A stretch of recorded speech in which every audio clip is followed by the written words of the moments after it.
മിനിയാപോളിസിൽ കത്തോലിക്ക സ്കൂളിലേക്ക് വെടിവയ്പുണ്ടായിരിക്കുന്നു. ആക്രമണത്തിൽ 2 കുട്ടികൾ കൊല്ലപ്പെട്ടു എന്നതാണ് ഏറ്റവും സങ്കടകരമായ കാര്യം. 17ഓളം കുട്ടികളുടെ നില ഗുരുതരമായി തുടരുന്നു എന്നാണ് ഇപ്പോൾ അറിയാൻ കഴിയുന്നത്. ഒരു 23 വയസ്സുള്ള ഒരു വ്യക്തിയാണ് ഈ ആക്രമണം നടത്തിയത്. അതിനുശേഷം അയാൾ സ്വയം വെടിവെച്ച് മരിക്കുകയും ചെയ്തിരിക്കുന്നു. വിവരങ്ങളുമായി ഇപ്പോൾ ന്യൂസ് ഡെസ്കിൽ നിന്ന് ജിബിൻ ചേരുകയാണ്. നോക്കാം എന്താണ് അമേരിക്കയിൽ മിനിയാപോളിസിൽ സംഭവിച്ചതെന്ന്. ജിബിൻ, ഗുഡ് മോർണിംഗ് പറഞ്ഞു തുടങ്ങുന്നില്ല, കാരണം സങ്കടകരമായ വാർത്തയാണ്.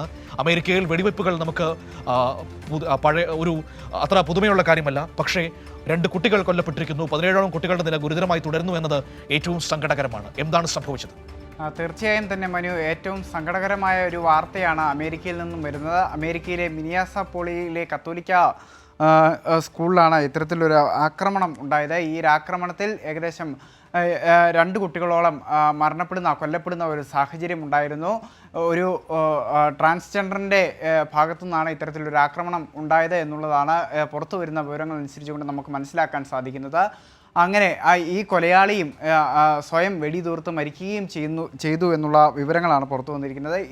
ഈ ഒരു ആക്രമണത്തിൽ ഏകദേശം 17ഓളം വിദ്യാർത്ഥികളടക്കം 17ഓളം പേർക്ക് ഗുരുതരമായി പരിക്കേറ്റതായുള്ള വിവരങ്ങളൊക്കെ പറയുന്നുണ്ട്. പലരും വെന്റിലേറ്ററിലാണ്, ആ നിലകളിലാണ് അവരുടെ ചികിത്സാ കാര്യങ്ങളൊക്കെ തന്നെ മുന്നോട്ട് പോകുന്നത് എന്നുള്ള കാര്യങ്ങളാണ് ഇപ്പോൾ പുറത്തു വരുന്ന വിവരങ്ങൾ അനുസരിച്ചുകൊണ്ട് നമുക്ക് മനസ്സിലാക്കുന്നത്. ഇന്നലെ ബുധനാഴ്ച പ്രഭാതത്തിലാണ് ഇത്തരത്തിലൊരു അപകടം അവിടെ ഉണ്ടാകുന്നത്, ഇത്തരത്തിലൊരു വെടിവെപ്പ് അവിടെ ഉണ്ടാകുന്നത്. ഈ പ്രാർത്ഥനയ്ക്കെത്തിയ വിദ്യാർത്ഥികളായിരുന്നു അവിടെ ഉണ്ടായിരുന്നത്. ഈ പ്രഭാത പ്രാർത്ഥനയിൽ പങ്കെടുക്കാനെത്തിയ വിദ്യാർത്ഥികൾക്ക് നേരെയാണ് ഇത്തരത്തിലൊരു വെടിവെപ്പ് ഉണ്ടായിരുന്നത്. അവിടെ ഈ അധ്യാപകരും അതോടൊപ്പം തന്നെ വിദ്യാർത്ഥികളടക്കമുള്ളവർ ഈ ഒരു സ്കൂളിൽ ഉണ്ടായിരുന്നു. പ്രഭാത പ്രാർത്ഥനകളിൽ അവർ പങ്കെടുത്തുകൊണ്ടിരുന്നപ്പോഴാണ് ഇത്തരത്തിലൊരു വെടിവെപ്പ് നടന്നത് എന്നുള്ളതാണ് ഏറ്റവും പ്രധാനമായും തന്നെ എടുത്തു പറയേണ്ടുന്ന ഒരു കാര്യം. ഈ ഒരു വിഷയവുമായി ബന്ധപ്പെട്ടുകൊണ്ട് ഇപ്പോൾ FBI അന്വേഷണം പ്രഖ്യാപിച്ചിട്ടുണ്ട് എന്നുള്ളതാണ് നമുക്ക് മനസ്സിലാക്കാൻ സാധിക്കുന്നത്. എന്താണ് യഥാർത്ഥത്തിൽ സംഭവിച്ചത്, ഏത് തരത്തിലാണ് ഈ അക്രമി അവിടെ എത്തിയത് എന്നുള്ള കാര്യങ്ങളൊക്കെ തന്നെ അവർ പരിശോധിച്ച് വരികയാണ് എന്നുള്ള കാര്യമാണ് ഇപ്പോൾ ഈ FBI ഭാഗത്തു നിന്നും അവർ അറിയിച്ചിരിക്കുന്ന വിവരങ്ങൾ. കൂടുതൽ അന്വേഷണങ്ങൾ ഇതുമായി ബന്ധപ്പെട്ടുകൊണ്ട് നടത്തുന്നതുമായി ബന്ധപ്പെട്ടുകൊണ്ടുള്ള അമേരിക്കയിലെ ആയുധം കൈവയ്ക്കുന്നതുമായി ബന്ധപ്പെട്ട കാര്യങ്ങൾ അത്രമാത്രം ലളിതമാണ്. ഇപ്പോൾ ട്രംപ് ഭരണകൂടമാണെങ്കിൽ അത് കൂടുതൽ ലളിതമാക്കിയിട്ടുണ്ട്.